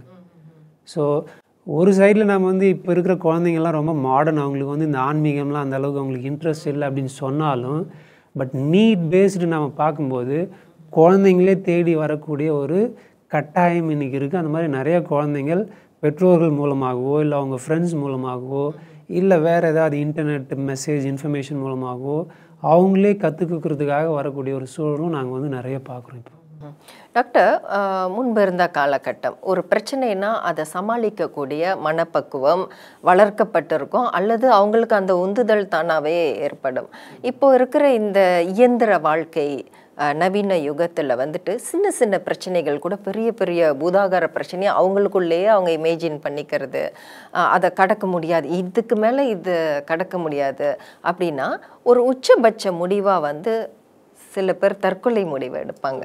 அதுதான் உச்சம், அதுதான் தீர்வு, இதுக்கு மேலே ஒன்றுமே இல்லைன்ற மனநிலைக்கு வந்துடுறாங்க. ஸோ அந்த காலகட்டம் அந்த ஒரு கட்டத்துக்கு அவங்க வரும் பொழுது ஆன்மீக ரீதியாக என்ன தேர்வு அவங்க செய்யலாம், யாரை நாடலாம்? ஸோ ஆன்மீக ரீதியாக இதுக்கு என்ன சொல்யூஷன் அப்படின்னு நம்ம பார்த்தோம் அப்படின்னு சொன்னால், ஜென்ரலாக எல்லோரும் யோசனை பண்ணுற மாதிரி ஆன்மீகம் அப்படின்னு சொன்னாக்கா உட்காந்துட்டு மணிக்கணக்காக தியானம் பண்ணணும் அந்த மாதிரி கிடையாது. ஏன்னா இது ஒரு மித். ஆக்சுவலாக நம்ம ஆன்மீகம் அப்படின்னு சொன்னாலே அதனுடைய முக்கியமான ஒரு அர்த்தம் என்ன அப்படின்னு சொன்னால், வாழ்க்கை எதுக்காகவோ அதுக்காக நாம் வாழ்ந்தாலே அதுவே ஒரு பெரிய ஆன்மீக பயிற்சி. வாழ்க்கை எதுக்காக அப்படின்னு நாம் பார்த்தோம் அப்படின்னு சொன்னால், நம்ம ஃபஸ்ட்டு எங்கே ஸ்டார்ட் பண்ணோமோ அங்கேயே போகிறோம் நான் மறுபடியும். இன்றைக்கி இருக்கிற சின்ன குழந்தைங்களுக்கு நீங்கள் கேட்டாலும், நீங்கள் உங்களோட எய்ம் என்ன, குறிக்கோள் என்ன அப்படின்னு சொல்லிட்டு நீங்கள் சின்ன குழந்தைங்களை எங்கே வேணாலும் போய் கேளுங்க, ஆல் ஓவர் த வேர்ல்டு. காமனான ஒரு பதில் உங்களுக்கு என்ன கிடைக்கும் அப்படின்னு சொன்னால், நான் என்ஜினியர் ஆகணும், டாக்டர் ஆகணும், இல்லை பைலட் ஆகணும். இந்த ஒரு பதில் எல்லாருக்குமே கண்டிப்பாக கிடைக்கும். சின்ன குழந்தைங்க சொல்கிற ஒரு பதில் இது. பட் நீங்கள் அதையே பார்த்தீங்கன்னு சொன்னால் கொஞ்சம் லாஜிக்கலாக யோசனை பண்ணி பாருங்கள். எத்தனையோ பேர் பார்த்தீங்கன்னு சொன்னால் அந்த மாதிரி நான் டாக்டர் ஆகணும்னு நினச்சி டாக்டர் ஆகியிருக்காங்க, பைலட் ஆகணும்னு நினச்சவங்க பைலட் ஆகியிருக்காங்க. அவங்க எல்லாருமே பார்த்தீங்கன்னு சொன்னால் சந்தோஷமாக இருக்கிறாங்களா? ஏன்னா அவங்களுடைய வாழ்க்கையோட குறிக்கோளே அதுதான் இருந்துச்சு. அந்த ஒரு குறிக்கோளை அடைஞ்சு பார்த்தீங்கன்னு சொன்னால் இப்போ 30 வருஷம் 20 வருஷம் கூட ஆயிருக்கலாம். இவங்க எல்லோரும் இப்போ அமைதியாக சந்தோஷமாக இருக்காங்களா அப்படின்னு அவங்க கேட்டோம் அப்படின்னு பார்த்தீங்கன்னு சொன்னால் கிடையாது. இன்னும் தேடிட்டே தான் இருக்காங்க. அந்த தேடுதல் என்னவோ அதை நாம் இப்போ குழந்தைங்களுக்கு எப்படி கொடுக்க முடியும்? இதை நாம் இப்போ தீவிரமாக உட்காந்து யோசனை பண்ணோம் அப்படின்னு சொன்னால், பெற்றோர்கள் அப்படிங்கிற பேரில், ஆசிரியர்கள் அப்படிங்கிற பேரில், இல்லை சமுதாயம் அப்படிங்கிற பேரில் நாம் தீவிரமாக இதை பற்றி யோசனை பண்ணோம் அப்படின்னு சொன்னால், ஆட்டோமேட்டிக்காக அந்த ஃபேமிலியினுடைய அந்த ஸ்ட்ரக்சர் இதெல்லாம் பிரேக் ஆன காரணத்தினால குழந்தைங்களுக்கு எங்கேருந்து மன அழுத்தம் வருதோ அதை ஃபீல் பண்ணுறது ரொம்ப கஷ்டமான ஒரு விஷயமே கிடையாது. பெரிய சொல்யூஷன் என்ன அப்படின்னு பார்த்தீங்கன்னு சொன்னால், அந்த தற்கொலைக்கு, டிப்ரெஷன், இது எல்லாத்துக்கும் பெரிய சொல்யூஷன் என்ன அப்படின்னு சொன்னால், குழந்தைங்களுக்கு என்னக்கா நான் அமைதியாக வாழ்கிறது தான் என்னுடைய லைஃப்னுடைய குறிக்கோள். அந்த ஒரு அமைதியாக அந்த ஒரு சந்தோஷத்தை அடையிறதுக்காக டாக்டராகி சம்பாதிக்கிறது ஒரு வழி, என்ஜினியர் ஆகி சம்பாதிக்கிறது ஒரு வழி, இல்லை ஒரு ஜேர்னலிஸ்ட் ஆகி சம்பாதிக்கிறது ஒரு வழி. இதெல்லாம் விதவிதமான வெரைட்டி சான்சஸ் எனக்கு. இதில் எனக்கு எது சூட் ஆகுதோ அதை நான் சூஸ் பண்ணிவிட்டு ஃபைனலாக நம்ம எல்லோரும் போய் சேர போகிற இடம் என்ன அப்படின்னு பார்த்தீங்கன்னா அமைதி, சந்தோஷம்தான். இதை நாம் ஃபிக்ஸ் பண்ணிவிட்டு நம்ம எந்த ஒரு ஜாபுக்கு போகணுங்கிறத சூஸ் பண்ணோம் அப்படின்னு சொன்னால் சக்ஸஸ்ஃபுல்லாக நம்ம வரலாம். நம்ம இப்போ பண்ணுறது என்ன அப்படின்னு பண்ணால் கம்ப்ளீட்டாக அதுக்கான ஆப்போசிட். ஃபஸ்ட்டு நம்ம குழந்தைங்களுக்கு சொல்கிறோம், நீ டாக்டர் ஆகிடு, அதுக்கப்புறம் உனக்கு சந்தோஷம் வரும். அந்த சந்தோஷம் வரதே கிடையாது. ப்ராக்டிக்கல் ப்ரூஃப் என்ன அப்படின்னு சொன்னால், ஜஸ்ட் ரேண்டமாக நீங்கள் போய்ட்டு நீங்கள் சிட்டியில் போய்ட்டு ஒரு 100 பேரை கேளுங்க, நீங்கள் என்ன ஆகணும்னு நினச்சிங்க அந்த மாதிரி ஆகியிருக்கீங்களா அப்படின்னு சொல்லிட்டு. நிறைய பேர் ஆகியிருப்பாங்க, ஆனால் சந்தோஷமாக இருக்காங்களான்னு கேட்டால் இல்லை. ஸோ இந்த ஒரு முக்கியமான விஷயத்தை நம்ம குழந்தைங்களுக்கு சொல்லிக் கொடுக்குறது தான் ஆன்மீகம். என்ன அப்படின்னு சொன்னால், வாழ்க்கை அப்படின்னு சொன்னாக்கா நம்ம அமைதியாக இருக்கணும், சந்தோஷமாக இருக்கணும். அதுக்கு விதவிதமான வழிகள் இருக்குது. ஏன்னா இந்த உடம்புல இருக்கிற வரைக்கும் நாம் பார்த்தீங்கன்னா சம்பாதிக்கணும், சாப்பிட்ணும். அதுக்கான வழிமுறைகளை பின்னாடி நாம் தேடி தேடி போகிறது அது வாழ்க்கை கிடையாது. அமைதி, சந்தோஷத்துக்கு என்னென்ன தேவையோ அதை தேடினாக்கா பாக்கியெல்லாம் ஆட்டோமேட்டிக்காக வருங்கிறது தான் பார்த்தீங்கன்னா வாழ்க்கை. இதை பார்த்தீங்கன்னா நம்ம புக்கில் எழுதி வச்சு குழந்தைங்களுக்கு படிக்க வைக்க முடியாது. அது சொல்லிக் கொடுக்கணும் அப்படின்னு சொன்னால் நாம் பெற்றோர்கள், ஆசிரியர்கள் வாழ்ந்து காமிக்கணும். குழந்தைங்க பார்த்தீங்கன்னா பார்த்து தான் கற்றுக்குவாங்களே தவிர படித்து கற்றுக்க மாட்டாங்க. ஸோ பார்த்து கற்றுக்கிறது பார்த்தீங்கன்னா 5-10 வயசு வரைக்கும் நடக்கும். பட் அதுக்கு மேலே எப்போ அவங்க படிக்க கற்றுக்கிற அந்த நிலைமை வருதோ, பட் படிக்கிறது பார்த்தீங்கன்னு சொன்னால் என்னென்னா ஃபில்டர் பண்ணுற மாதிரி. ஃபில்டர் என்ன அப்படின்னு சொன்னால், இந்த 5லேருந்து 10 வயசு வரைக்கும் என்ன கற்றுக்கிட்டாங்களோ அது ஆல்ரெடி ஃபில்டர் ஃபிக்ஸ் பண்ணிவிட்டு அதுக்கப்புறம் படிக்க ஆரம்பிக்கும் போது ஆல்ரெடி எல்லாம் வேறு டைரெக்ஷனில் போய்ட்டுருக்கு. வாழ்க்கை பாடம் படிப்பில் கற்றுக்க முடியாதது இந்த வாழ்க்கை அனுபவம் கற்றுக் கொடுத்துரும் இல்லையா டாக்டர்? இதை பற்றி பேசும்பொழுது எனக்கு ஒரு சிந்தனை வருது. முன்பு ஒரு பிள்ளை தானாக வளரும். பக்கத்து வீட்டுக்காரங்களோ, 3வது வீட்டுக்காரங்களோ, இல்லை அந்த கிராமத்தில் உள்ளவங்களோ பெரியப்பான்னு கூப்பிடுவாங்க, இல்லை மாமா கூப்பிடுவாங்க. இந்த நட்புகளோடையும் இந்த உறவுகளோடையும் இந்த அணுக்கம் இது ஒரு பிள்ளையை வளர்க்கும். எங்கன்னா போகிறவங்களும் ஐயோ அந்த மாமா பார்த்துட்டு வீட்டில் சொல்லிடுவார், இந்த சின்னம்மா பார்த்துட்டு வீட்டில் சொல்லிடுவாங்க, அந்த அக்கா பார்த்துட்டு வீட்டில் சொல்லிடுவாங்க. இந்த மாதிரியான பயம் இருந்தது. அந்த குழந்தைய அப்படி விட்டுறலாம், எல்லாரும் வளர்த்து எடுத்துருவாங்க. ஆனால் இன்றைக்கு சூழல் மாறி இருக்கு, ஆசிரியர்கள் கூட கண்டிக்க முடியாத சூழ்நிலையில் இருக்கு. இப்படி இருக்கும் பொழுது இந்த பகிர்வு, இந்த கட்டமைப்பு, நீங்கள் சொன்ன இந்த கட்டமைப்புக்குள்ளே இல்லாமல் இருக்கு இல்லையா, அது ஒரு காரணமாக இருக்கலாம் இல்லையா? ஆமாம். ஸோ இதுவும் ஒரு முக்கியமான ஒரு விஷயம். என்ன அப்படின்னு சொன்னால், ஃபார் எக்ஸாம்பிள் இப்போ ரீசெண்டாக வந்து ஒரு பெரிய லாங்கஸ்ட்டு ஒரு ரிசர்ச் ஆராய்ச்சி ஒன்று பண்ணாங்க ஹெல்த் சம்மந்தமாக. அதாவது பல வருஷமாக, ஆல்மோஸ்ட் 60-70 வருஷமாக கண்டினியூஸாக நடந்த ஒரு ஆராய்ச்சி. இந்த சந்தோஷத்தை பற்றின ஒரு ஆராய்ச்சி தான். அதாவது எப்படின்னா, சின்ன வயசுலேருந்து அவங்கள வந்து ஃபாலோ பண்ணிட்டு வந்தாங்க. வளர்ந்து அவங்க போயிட்டு ஆஃபீஸில் ஒர்க் பண்ணி லைஃப் எல்லாம் செட்டில் ஆகி ஒரு சிலர் இறந்தும் போயிருப்பாங்க. அந்தளவுக்கு வந்து ஒரு பெரிய ஸ்டடி இது. ஸோ மோஸ்ட்லி இது அமெரிக்காவில் நடந்துச்சு. விதவிதமான ஒரு சிட்டிஸில், டவுனில், வில்லேஜஸ்லேருந்து பார்த்திங்கன்னா குழந்தைங்கள சின்ன வயசில் அவங்க எந்த ஃபேமிலி, என்ன பண்ணிகிட்ருக்காங்க, என்ன படிக்கிறாங்க, அங்கேருந்து ஸ்டார்ட் பண்ணி படித்து வளர்ந்து எங்கே செட்டில் ஆகி இப்போ அவங்க என்னவா இருக்காங்க, அவ்வளோ தூரம் வந்து அவங்க வந்து பார்த்திங்கன்னா ஃபாலோ பண்ணியிருக்காங்க ஆராய்ச்சியில். இதிலேருந்து கிடைச்ச ஒரு முக்கியமான ஒரு ஃபைண்டிங்ஸ் என்ன அப்படின்னு பார்த்தீங்க அப்படின்னு சொன்னால், ஹெல்த்துக்கு நமக்கு வந்து முக்கியமான ஒரு தேவை என்ன அப்படின்னு பார்த்திங்கன்னா, ஒன்று சமூகத்தோட கனெக்ட் ஆகி இருக்கிறது, சோஷியல் கனெக்டட்னஸ். இது ஒரு முக்கியமான ஒரு ஃபைண்டிங்ஸ். இது கூட அடிஷ்னலாக பார்த்தீங்கன்னா நியூட்ரிஷனு, எக்ஸசைஸ், அதெல்லாம் எல்லாமே இருக்குது. இதில் ஒரு முக்கியமான ஒரு ஃபைண்டிங்ஸ் என்ன அப்படின்னு பார்த்தீங்கன்னா, யாருக்கு வந்து அந்த சோஷியல் கனெக்டிவிட்டி நல்லா இருக்கோ அவங்களுக்கு பார்த்தீங்கன்னா அந்த குஷி, ஆரோக்கியம் அப்படிங்கிறது நேச்சுரலாகவே கிடைக்குது. இது வந்து என்னென்னாக்கா ஒரு 60-70 வருஷத்தினுடைய ஆராய்ச்சியினுடைய ஒரு ஃபைண்டிங்ஸ். நம்ம சோஷியல் கனெக்டட்னஸ் அப்படின்னு சொல்லும்போது ஃபேஸ்புக்கில் நமக்கு எத்தனை ஃப்ரெண்ட்ஸ் இருக்காங்க அது கிடையாது. எத்தனை நண்பர்கள் நம்ம கூட இருக்காங்க, நமக்கு வந்து சந்தோஷமான சமயத்துலேயும் சரி, ரொம்ப கஷ்டமான சமயத்துலேயும் சரி, நம்ம கூட வந்து நமக்கு என்ன தேவையோ அதை வந்து உதவி பண்ணக்கூடிய நிலைமையில் இருக்கிற அந்த ஒரு கனெக்டிவிட்டி. அந்த மாதிரியான ஒரு கனெக்டிவிட்டி யாருக்கெல்லாம் நல்லா இருந்துச்சோ, அந்த மாதிரி கனெக்டிவிட்டி இருந்த குழந்தைங்க பார்த்தீங்கன்னா சின்ன வயசில் சாப்பிட்றதுக்கு இல்லாமல், படிக்கிறதுக்கு இல்லாமல் இருந்த அந்த மாதிரியான குழந்தைங்க கூட வளர்ந்து பெரிய பெரிய பாலிட்டிஷியனாக, பெரிய பெரிய சயின்டிஸ்டாக ஆகியிருக்காங்க. இதுக்கு எக்ஸாக்ட் ஆப்போசிட் என்ன அப்படின்னு பார்த்தீங்கன்னு சொன்னால், எந்த குழந்தைங்களுக்கு வந்து காசு, பணம் எல்லாம் நிறைய இருந்துச்சோ, அதே அந்த குழந்தைங்க பார்த்தீங்கன்னு சொன்னால் இந்த கனெக்டிவிட்டி இல்லாத காரணத்தினால கடைசி சமயத்தில் வளர்ந்ததுக்கு அப்புறமா காசு இல்லாமல் ரோட்டில் வந்து பிச்சை எடுக்கிற நிலைமைக்கு மாறினவங்களும் இருக்காங்க. இது எல்லாமே வந்து பார்த்தீங்கன்னா அந்த ஸ்டடியினுடைய ஃபைண்டிங்ஸ். ஸோ இந்த ஒரு நோட்டத்தில் நாம் பார்க்கும்போது social media again it comes back. Social மீடியாவில் எதுக்கு நம்ம போய் மாட்டிக்கிறோம் அப்படின்னு பார்த்தீங்க அப்படின்னு சொன்னால், நமக்கு வந்து ஒரு அங்கீகாரம் தேவைப்படுது. மனுஷங்க அப்படின்னு சொன்னால், சின்ன குழந்தை ஏதாவது ஒன்று பண்ணுதா அதை வந்து அப்ரிஷியேட் பண்ணணும். தப்பு பண்ணுது அப்படின்னு சொன்னாக்கா தப்பு பண்ணுறது கற்றுக்கிறதுக்காக பண்ணுதுன்ற நாம் புரிஞ்சுக்கிட்டு, பெற்றோர்கள், ஆசிரியர்கள் புரிஞ்சுக்கிட்டு அவங்களுக்கு வந்து அதை வந்து எப்படி எடுத்துக்கணும், தப்பு பண்ணுறாங்க அப்படின்னு சொன்னால் அதை எப்படி பார்க்கணுங்கிற அந்த ஒரு கரெக்டான ஒரு கண்ணோட்டத்தை நம்ம சொல்லி கொடுத்தோம் அப்படின்னு சொன்னால் இந்த சோஷியல் கனெக்டிவிட்டிங்கிறது நேச்சுரலாக வரும். ப்ளஸ் ஃபேமிலி ஸ்ட்ரக்சர் வந்து பழைய காலத்தில் இருந்த ஸ்ட்ரக்சர் அட்லீஸ்ட் கம்ப்ளீட்டாக இல்லை அப்படின்னாலும் குழந்தைங்களுக்காக நாம் எவ்வளோ சமயம் கொடுக்குறோம், இதை வந்து நம்மளுடைய லைஃப்பில் ஒரு முக்கியமான ஒரு பிரின்சிபலாக வச்சு நம்ம பார்த்தோம் அப்படின்னு சொன்னால் ஆட்டோமேட்டிக்காக குழந்தைங்க வந்து பார்த்தீங்கன்னா அவங்களுக்கு என்ன தேவையோ நேச்சுரலாக கற்றுக்கிட்டு சந்தோஷமாக வாழ்வாங்க. ஸோ இது பார்த்தீங்கன்னு சொன்னால் அந்த ஒரு ஆராய்ச்சியில் கிடைச்ச ஒரு முக்கியமான ஒரு ஃபைண்டிங்ஸ் இது. இப்போது எந்த இனமாக இருந்தால் என்ன, என்ன மதமாக இருந்தால் என்ன, சமயம் சார்ந்த ஒரு குழந்தை வளருதுன்னா, ஆன்மீகம் சார்ந்த ஒரு குழந்தை வளருதுன்னு சொன்னால் அதோட வாழ்க்கை முறை நெறிப்பட்டு இருக்கும் அப்படின்னு சொல்லுவாங்க. அது உண்மைத்தானுங்களா டாக்டர்? கண்டிப்பாக.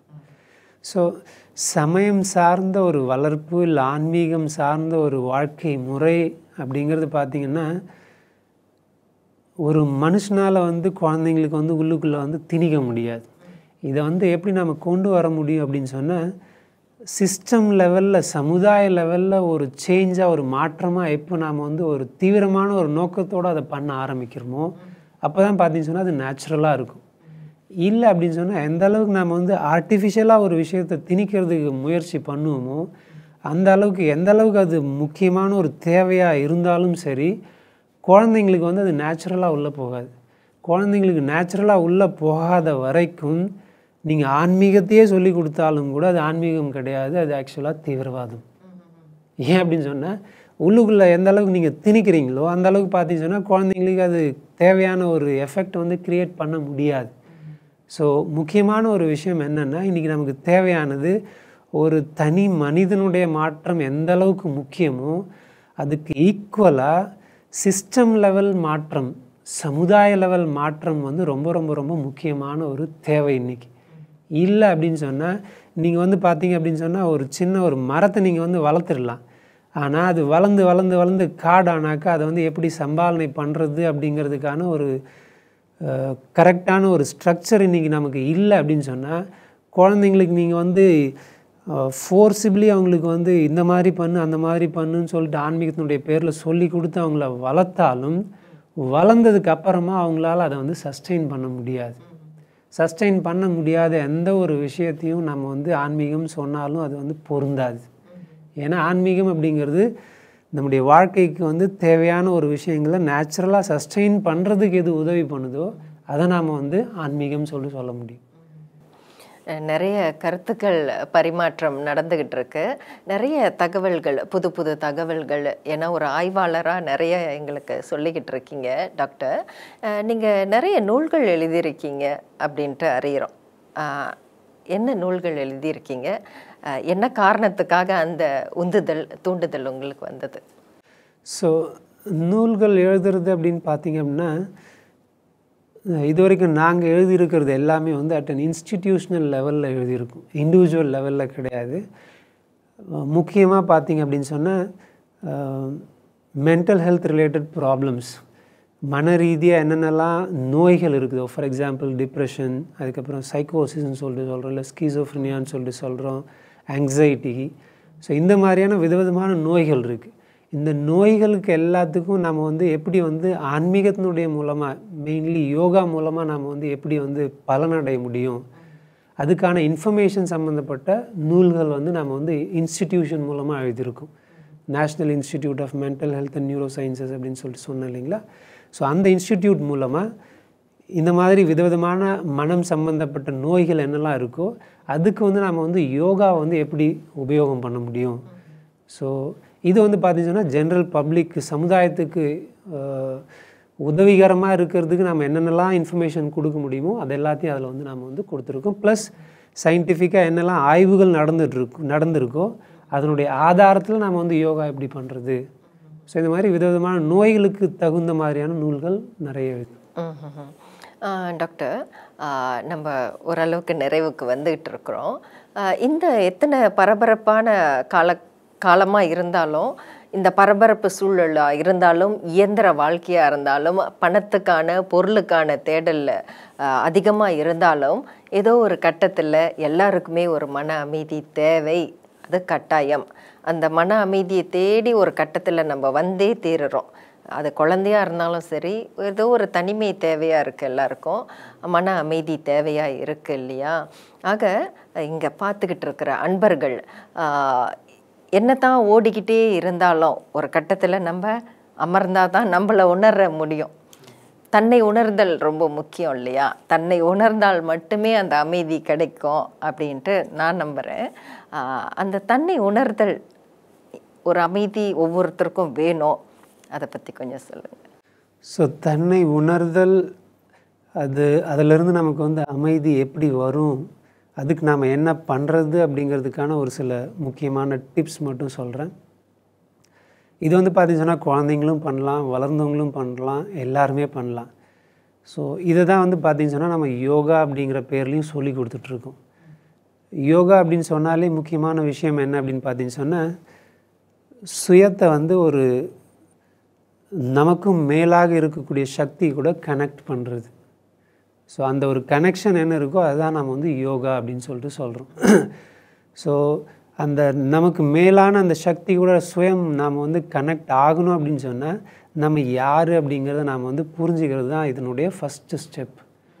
நம்ம யார் அப்படிங்கிறத புரிஞ்சுக்கிறது அப்படின்னா அதனுடைய அர்த்தம் என்ன அப்படின்னு சொன்னால், ஃபார் எக்ஸாம்பிள் நாம் இங்கே வந்து இப்போ உட்காந்துட்டு பேசிகிட்டு இருக்கும்போதே நாம் வந்து நம்மளை வந்து அப்சர்வ் பண்ணலாம். என்னுடைய உடலில் எந்த மாதிரியான சேஞ்சஸ் நடந்துகிட்ருக்கு, என்னுடைய மனசு வந்து பதற்றமாக இருக்கா இல்லை அமைதியாக இருக்கா, நான் வந்து இவங்க என்ன கேள்வி கேட்குறாங்களோ அதுக்கான ரெஸ்பான்ஸை வந்து நான் எப்படி கொடுத்துட்ருக்கேன். இதை வந்து என்னென்னாக்கா பாசிட்டிவாகவும் இல்லாமல் நெகட்டிவாகவும் இல்லாமல் ஜஸ்ட் வந்து நியூட்ரலாக அப்சர்வ் பண்ணுறது. சரீரத்தில் ஏற்படுற சேஞ்சஸாக இருந்தாலும் சரி, மனசில் ஏற்படுற சேஞ்சஸாக இருந்தாலும் சரி, சம்பந்தங்களில் ஏற்படுற சேஞ்சஸாக இருந்தாலும் சரி, இதை வந்து ஒரு 3வது மனுஷனை போல் நாம் வந்து விலகி இருந்து கற்றுக்கிட்டோம் அப்படின்னு சொன்னால், இதுதான் பார்த்தீங்கன்னு சொன்னால் தன்னை உணர்தலுக்கான ஒரு ஃபஸ்ட்டு ஸ்டெப். ஏன் அப்படின்னு பார்த்தீங்கன்னு சொன்னால், நம்ம டைரெக்டாக நம்ம சொன்னோம் அப்படின்னா, நீங்கள் வந்து இந்த உடலுக்கு அப்பாற்பட்ட ஒரு சக்தி, ஆனால் நமக்கு தெரிகிறதெல்லாம் இந்த உடல் தான். உடலுக்கு அப்பாற்பட்ட சக்தினா நான் அதை எப்படி அனுபவம் பண்ணுறது, அது என்னது, அது எப்படி இருக்குது, இந்த கேள்வியில் போயிட்டு நிறைய பேர் மாட்டிக்கிறாங்களே தவிர என்ன பயிற்சி பண்ணணும் அப்படிங்கிறத மிஸ் பண்ணிடுறாங்க. ஸோ முக்கியமான பயிற்சி என்ன அப்படின்னு சொன்னால், நம்முடைய மனசில் எந்த மாதிரியான எண்ணங்கள் ஓடிட்டுருக்கு, அது நல்ல எண்ணங்களாகவும் இருக்கலாம், கெட்ட எண்ணங்களாகவும் இருக்கலாம். அது பின்னாடி நம்ம போகணுங்கிற அவசியம் கிடையாது. ஜஸ்ட்டு நீங்கள் வந்து என்ன மாதிரியான எண்ணங்கள் ஓடிட்டுருக்குங்கிறது ஒரு 3வது மனுஷனாக பாருங்கள் போதும். அதில் தான் பார்த்தீங்கன்னா மனசினுடைய அந்த ஒரு கண்ட்ரோல் இருக்குது, கட்டுப்பாடு இருக்குது. அந்த கட்டுப்பாடை நம்ம அனுபவம் பண்ணுறது தான் வந்து பார்த்தீங்கன்னா ஆன்மீக சக்தி அனுபவம் பண்ணுறது. இந்த அனுபவம் எந்த அளவுக்கு நமக்கு ஜாஸ்தி ஆகிட்டே இருக்குமோ, அப்போ பார்த்தீங்கன்னு சொன்னால் உங்களுக்கு ஆட்டோமேட்டிக்காக இந்த ஞானம் வரும். நான் வந்து இந்த கண்ணுக்கு தெரிகிற இந்த ஒரு உருவம் கிடையாது, இதுக்கு அப்பாற்பட்ட ஒரு சக்தி நான். ஏன்னா அந்த சக்தியை நீங்கள் அனுபவம் பண்ணிகிட்ருக்கீங்க. அந்த சக்தியினுடைய அனுபவத்துக்கு தான் நம்ம விதமான பேர் சொல்கிறோம், அன்பு, அமைதி, சந்தோஷம் அப்படின்னு சொல்லிட்டு. இந்த அன்பு, அமைதி, சந்தோஷம் இது எந்த அளவுக்கு நம்ம ப்ராக்டிக்கலாக அனுபவம் பண்ணுறோமோ, ஆட்டோமேட்டிக்காக பார்த்தீங்கன்னு சொன்னால் அந்த நமக்கு மேலான இன்னொரு சக்தின்னு சொல்கிறோம் இல்லையா, அது என்னென்னோ பேரில் சொல்கிறோம். அல்லான்னு சொல்லலாம், இல்லை ஈஸ்வரன் சொல்லலாம், இல்லை புத்தான்னு சொல்லலாம். விதவிதமான பேரில் நம்ம என்ன சொல்கிறோமோ, அந்த நமக்கு மேலான சக்தி கூட வந்து கனெக்ட் பண்ணுறது சகஜமாகும். ஃபஸ்ட்டு நாம் வந்து நமக்குள்ளே இருக்கிற அந்த சக்தியை அனுபவம் பண்ணணும். நமக்குள்ளே இருக்கிற சக்தி அனுபவம் பண்ணுறதுங்கிறது எங்கேயோ காட்டிலையோ மலையிலையோ போயிட்டு உட்காந்துட்டு மணிக்கணக்காக தவம் பண்ணுறது கிடையாது. உள்ளுக்குள்ளே என்ன ஓடிட்டுருக்கு, நான் இவங்ககிட்ட என்ன பேசிகிட்ருக்கேன், அதை வந்து ஒரு 3வது மனுஷனாக நியூட்ரலாக பார்க்கறது தான் வந்து பெரிய ஒரு பயிற்சி. அதில் தான் நமக்குள்ளே இருக்கிற சக்தியை அனுபவம் பண்ண முடியும். அந்த சக்தி அனுபவம் பண்ண ஆட்டோமேட்டிக்காக நம்ம மேலான சக்தி கூட கனெக்ட் பண்ண முடியும். அதுதான் யோகா. டாக்டர், இப்போ கர்மான்னு ஒன்று சொல்கிறோம். இப்போ நம்ம கடந்துக்கிட்டு இருக்கிற இந்த பாதையில் ரயில் பயணிகள் போல் எத்தனையோ பேர் நம்மளோட வந்து பயணிச்சுட்டு போவாங்க. சிலர் நல்ல விஷயங்களாக நமக்கு அமைவாங்க, சிலர் நம்மளை மனதை காயப்படுத்திட்டு போகலாம். இந்த கர்மா பற்றி உங்களோட கருத்து? ஆன்மீகம் அப்படின்னு சொல்லிட்டு நம்ம பேசினாலே இந்த கர்மா அப்படிங்கிறது நிறைய பேருக்கு வந்து ஒரு கான்ட்ரோவர்ஷியலான ஒரு டாபிக் மாதிரி. அதுக்கு முக்கியமான காரணங்கள் ஒரு சிலது இருக்குது. பட் பர்சனலாக ப்ளஸ் சயின்டிஃபிக்காக பார்க்கணும் அப்படின்னு சொன்னாலும், கர்மா அப்படிங்கிறது பார்த்தீங்கன்னு சொன்னால் மோஸ்ட் லாஜிக்கல் திங். அது வந்து ஒரு மித்தோ இல்லை ஏதோ ஒரு மூட நம்பிக்கையோ அப்படி கிடையவே கிடையாது. ஏன் வந்து மூட நம்பிக்கை மித்து மாதிரி எல்லாருக்கும் தெரியுது அப்படின்னு பார்த்தீங்கன்னு சொன்னால், கர்மான்ற வார்த்தையை நம்ம உபயோகப்படுத்தின அந்த நெக்ஸ்ட்டு நொடியே எல்லோரும் யோசனை பண்ணுறது என்ன அப்படின்னு சொன்னால், இவங்க முன்காலத்தில் என்னவாக இருந்தாங்க, அந்த பிஃபோர் பர்த் இல்லை ஆஃப்டர் பர்த், இதை பற்றிலாம் யோசனை பண்ணுவாங்க, இதை பற்றிலாம் பேசுவாங்க. இதுதான் வந்து நிறைய பேருக்கு வந்து பார்த்தீங்கன்னா மனசில் ஓடிட்டுருக்குறது. கர்மாங்கிற வார்த்தையை உபயோகப்படுத்தின உடனே அங்கேருந்து தான் பார்த்தீங்கன்னா நிறைய மிஸ் அண்டர்ஸ்டாண்டிங்ஸ் எல்லாம் வருது. நம்ம அவ்வளோ தூரமாக போகணுன்ற அவசியமே கிடையாது. இது எப்படி அப்படின்னு சொன்னால், என் கையில் என்ன இருக்குங்கிறத பார்க்குறதுக்கு நான் வந்து ரெடி இல்லை. இங்கேருந்து ஒரு 100 மைல் தூரத்தில் என்ன இருக்கோ அதை நான் பார்க்க முடியும் அப்படின்னு நான் சொல்லிகிட்டு இருக்கேன். கையில் இருக்கிறத பார்க்குறது எனக்கு தெரியல, தூரத்தில் எங்கேயோ கண்ணுக்கு தெரியாத இடத்துல இருக்கிறத வந்து நான் என்னால் பார்க்க முடியும்னு நான் சொல்லிகிட்டு இருக்கேன். இதனால் பார்த்தீங்கன்னா கர்மாங்கிற அந்த வார்த்தை கூட வந்து நிறைய மிஸ் அண்டர்ஸ்டாண்டிங்ஸ் நேச்சுரலாக கனெக்ட் ஆகியிருக்குது. பட் ஆனால் அந்த மாதிரி அவ்வளோ தூரமாக போகணுங்கிற அவசியம் கிடையாது. சிம்பிளான விஷயம் என்ன அப்படின்னு சொன்னால், ஃபார் எக்ஸாம்பிள் நான் வந்து காலையில் சப்பாத்தி சாப்பிட்டேன்னு வச்சிங்களேன், மதியம் வந்து பார்த்திங்கன்னு சொன்னால் நான் கர்ட் ரைஸ் சாப்பிட்டேன்னு வச்சிங்களேன், சாயந்தரமாக எனக்கு வந்து வயிறு வலிக்குதுன்னு வச்சிங்க. நேச்சுரலாக நான் என்ன யோசனை பண்ணுவேன், சப்பாத்தி சாப்பிட்டதுனால வயிறு வலிக்குதோ இல்லை கர்ட் ரைஸ் சாப்பிட்டதுனால வயிறு வலிக்குதோ, நெக்ஸ்ட் டே என்ன பண்ணுவேன், காலையில் ஓகே நான் சப்பாத்தி சாப்பிடாமல் இருந்து பார்க்குறேன். இல்லை அப்படின்னு சொன்னால் சப்பாத்தி சாப்பிட்டாலும் எதுவும் பிரச்சனை இல்லை அப்படின்னு சொன்னால் கர்ட் ரைஸ் மதியத்தில் சாப்பிடாமல் இருந்து பார்க்குறேன். இதுதான் நேச்சுரலான திங்கிங். நான் நேற்று என்ன பண்ணணும், அது இன்றைக்கி என்னை எப்படி அஃபெக்ட் பண்ணுது, இல்லை நான் இன்றைக்கி என்ன பண்ணிகிட்ருக்கணும், அது நாளைக்கு எப்படி என்னோடய லைஃப் அஃபெக்ட் பண்ணும், இதுக்கு பேர் தான் கர்மா. ஆக பிரம்மகுமாரிஸ் அறவாரியம் மிக ஒரு அற்புதமான ஒரு இந்த சந்திப்பை ஏற்படுத்தி கொடுத்துருக்குன்ட்டு நான் நம்புகிறேன். கடல் கடந்து வந்து டாக்டர் ராமஜெயம் அவர்கள் நமக்காக நிறைய நல்ல பல விஷயங்களை பகிர்ந்துக்கிட்டாரு. ஆன்மா ரீதியாகவும் ஆன்மீக ரீதியாகவும் யோகா சம்பந்தப்பட்டும் மனோவியல் சம்பந்தப்பட்டும் நிறைய பகிர்வுகள் நம்மோட மேற்கொண்டார். அதை மேற்கொள்கிறதுக்கான தகுதியும் அவருக்கு இருக்குது. நிறைய ஆய்வுகள் செய்திருக்காரு.